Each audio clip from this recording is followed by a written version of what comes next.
Bonjour et bienvenue à toi dans cette nouvelle vidéo dans laquelle j'aimerais qu'on parle ensemble de comment aborder une femme dans un groupe. Parce que quand les femmes sont dans un groupe, en soirée ou je ne sais où, elles sont généralement plus difficiles à aborder. Et certaines veulent même être tranquilles et d'autres passent leur temps à scruter la foule pour repérer les défauts de chacun. Donc dans ce contexte, c'est pas vraiment évident de prendre son courage à deux mains et de faire le premier pas. Et c'est pourtant ce phénomène qui peut te permettre de te démarquer, parce que dans les faits, de trop nombreux d'hommes n'osent pas aller s'approcher de ce groupe et surtout d'une cible qu'ils ont remarqué et qui pourrait vraiment être intéressée par eux. Donc, vraiment dans cette vidéo, on va parler de cet effet groupe qui peut exister, de comment tu peux incarner cette personne qui va démontrer une confiance en lui pas excédente, mais une confiance en lui juste adaptée à la manière de prendre le taureau par les cornes. Et donc ça, c'est quelque chose qui va vraiment faire une différence dans ton développement personnel, la manière dont tu vas progresser dans cette stratégie, dans cette strate-là, va faire une différence entre le toi d'avant et le toi d'après. L'effet de groupe, donc c'est quelque chose d'important dont il faut qu'on parle, c'est d'avant de passer à l'attaque, tu dois te préparer psychologiquement à faire face à un mur. Parce que l'effet de groupe, ça peut vraiment agir comme quelque chose de répulsif envers des prédateurs.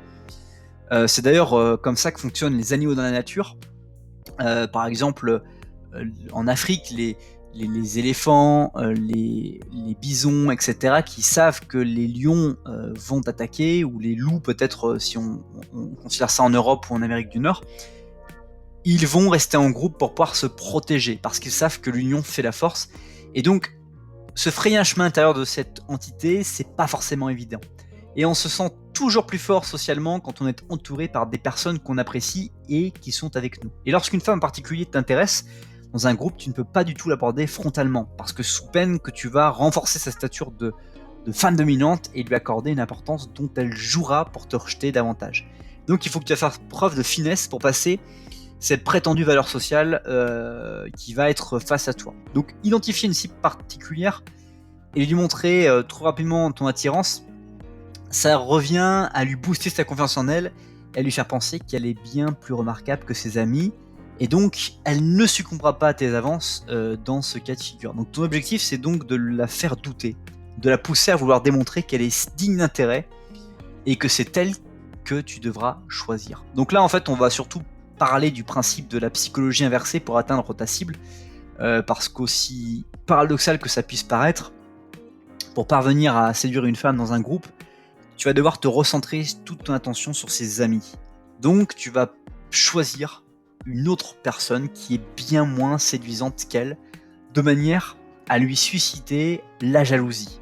Et pendant que tu vas, note d'ailleurs que si ta cible prioritaire est entourée d'autres hommes, tu pourras arriver à tes fins en sympathisant avec ces derniers en premier lieu avant de te faire accepter dans leur groupe. Donc l'objectif, c'est que tu vas venir enlever les barrières à l'entrée et faire en sorte de t'approcher d'elle. Donc le fait d'établir une connexion avec d'autres membres du groupe, ça va challenger son ego, euh, parce qu'elle va devoir démontrer sa supériorité sociale envers toi.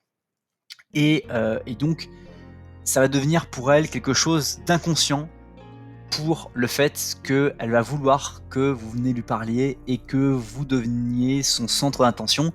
Et donc, elle va devoir exposer ses capacités relationnelles, va devoir faire un effort, et donc elle va devoir se mettre à jouer là où, si vous étiez attaqué à elle frontalement, elle ne se serait pas mise à jouer. Donc le but, c'est d'aller chercher à déclencher. Par exemple, si tu as des capacités en boxe, l'une des choses qu'on fait quand on est en train de boxer, c'est pas de chercher à toucher son adversaire.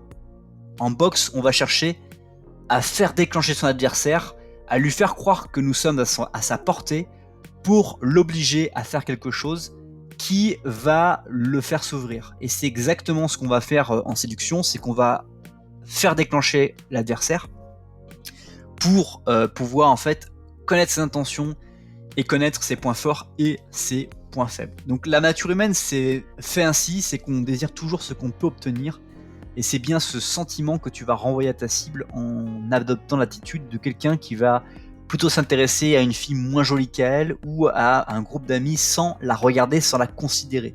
Donc pour satisfaire sa fierté, elle va devoir faire appel à ses qualités de séductrice, et donc quand elle va se mettre à jouer, vous allez pouvoir lire des signaux faibles ou des signaux forts, et elle va matérialiser son intérêt pour vous, et vous allez pouvoir avancer. Donc pour commencer à établir un contact visuel fort, vous allez parler à la femme que vous convoitez, et pendant la discussion, vous allez vous détourner de son regard de manière répétée vers l'autre femme que vous utilisez pour la rendre jalouse.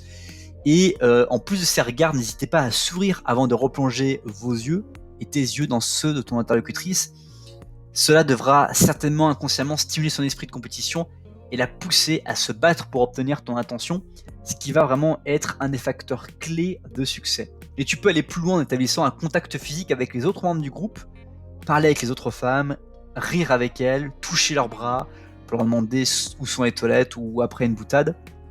Dans la même optique, tu vas t'approcher de cette dernière sur un dance floor par exemple, et ton positionnement est aussi une des clés pour faire perdurer ce petit jeu de chat et de la souris.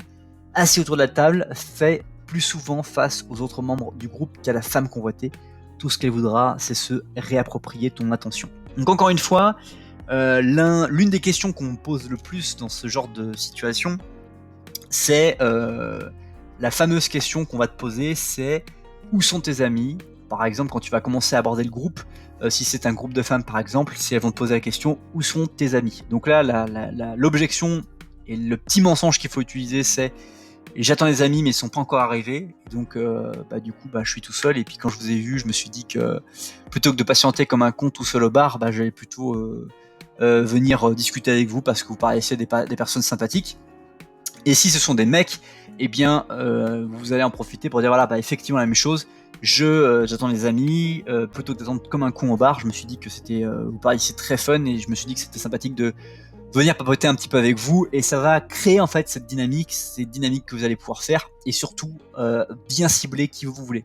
C'est un point aussi fondamental, c'est vraiment savoir la personne du groupe que vous voulez séduire, et naturellement regarder cette personne le moins possible, d'avoir un langage corporel détourné de cette personne maximum. C'est votre langage corporel qui va être la clé de voûte de tout ça, et d'approcher petit à petit. Autre aussi question qu'on me pose, c'est à quel moment pouvoir m'approcher d'elle. Et vous allez sentir une occasion à un moment donné, c'est qu'il va falloir à un moment donné quitter peut-être le groupe si vous voyez que vous n'allez pas réussir à l'isoler, pour attendre que la soirée avance et qu'à un moment donné vous ayez l'opportunité de pouvoir vous rapprocher d'elle, ou alors tout simplement de venir petit à petit vous approcher d'elle. L'une des clés à surtout bien garder en tête, c'est ne pas tout d'un coup, lorsque vous allez avoir l'opportunité, c'est tout démontrer de la certitude sur votre attirance pour elle. C'est plutôt de dire ah, je vois que t'es toute seule maintenant, t'étais complètement inaccessible tout à l'heure parce que t'avais tout le monde qui était à côté de toi.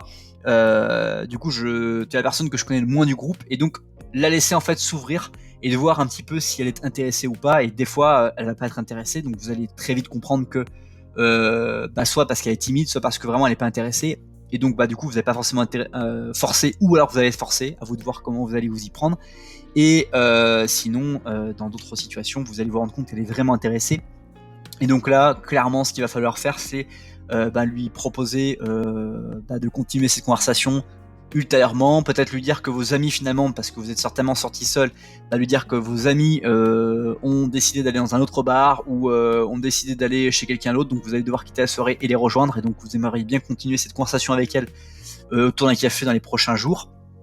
Qu'est-ce qu'elle en pense? Elle va te dire oui, ce serait une super bonne idée, et donc vous lui dites écoute, je te propose qu'on s'échange le numéro de téléphone et qu'on se revoit prochainement, et donc grâce à cette phrase vous allez pouvoir récupérer son numéro de téléphone et pouvoir naturellement la revoir ultérieurement pour pouvoir avancer dans cette relation. Voilà, je crois qu'on a dit pas mal de choses sur comment aborder une femme en groupe. C'est souvent une question qui revient, et quelque chose qui va vous permettre de devenir une personne encore plus intelligente relationnellement parlant, et c'est vraiment aussi quelque chose qui va vous faire vivre des expériences extraordinaires, formidables à titre personnel.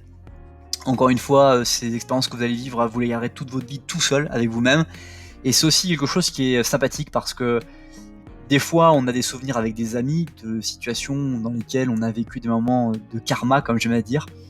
Mais ce type de moment de karma qu'on va vivre seul, on a une satisfaction qui est beaucoup plus prolongée dans le temps, parce qu'on se rappellera qu'on a pris le taureau par les cornes et qu'on a créé quelque chose de vraiment peu commun, et c'est ça qui fait et qui vaut son pesant de cacahuètes.